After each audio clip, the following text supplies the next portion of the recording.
All right, here's everything to buy at Michael's to start your embroidery journey. First things first, you need an embroidery hoop. They come in various sizes. Some are made of bamboo or plastic. The brown ones are called flexi hoops, and they're cute but don't hold fabric super tight. And we have some square frames down at the bottom. For beginners, I recommend using a bamboo hoop, something like this, as an affordable way to get started. It's 3 different sized hoops, and you're able to tighten them really well. Next, you'll need some fabric. Generally, right next to the hoops, they have a bunch of different types of Aida cloth. This is for cross stitch, and it's a stiffer fabric that has a grid on it. They come in different types called counts. This is how many squares per inch, and the higher the count, the smaller the grid. So if you're just starting out, I'd recommend a lower count. Usually 14 is pretty standard, and they offer these square frames with the Aida cloth already affixed. That's great for beginners as well. And down there we also have a little hoop stand if you don't want to hold your hoop. I actually have this stand and I love it. Now, if you're looking at doing some hand embroidery, you'll want to pick some standard fabric. A lot of stores sell these fat quarters, which is an 18 by 21 inch piece of fabric, and each of them should say what it's made of. I personally prefer to stitch on 100% cotton, which this is, so that's pretty darn great.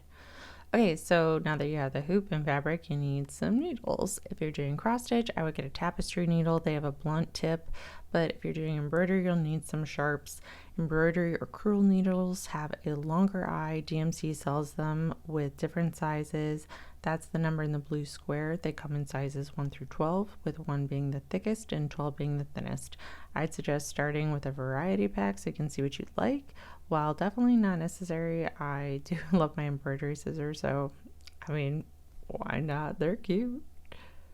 So this is also the section where the needle threaders and floss bobbins hang out. If you're getting multiple types of embroidery floss, I would recommend getting some bobbins. They can be really useful for organization.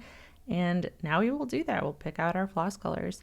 Each type of embroidery floss is in its own section. That is generally the larger cottons together, the metallic floss together on top with the specialty skeins. What most people are looking for is on the bottom shelves, and it's just standard embroidery floss. Each of these skeins of floss has its own color code. That is the number of the bin that it is in. I always recommend double checking that it's the right color in the right bin before buying, especially if you're working on a pattern. And then underneath the floss is usually where the floss organizers hang out. I personally love mine. I do recommend getting one if you think you're gonna enjoy your embroidery journey. Now, starting new things can be kind of overwhelming for you. Most stores do sell these kits with everything you need, generally besides like scissors, but I always recommend buying kits from independent artists such as myself because I've always found the instructions and care in those kits to be just of such better quality than ones found at big box stores. Plus, you get to help an artist, which is always great. Anyway, I hope that this was all helpful to you. If you have any other questions, just let me know, and thanks for watching. Bye!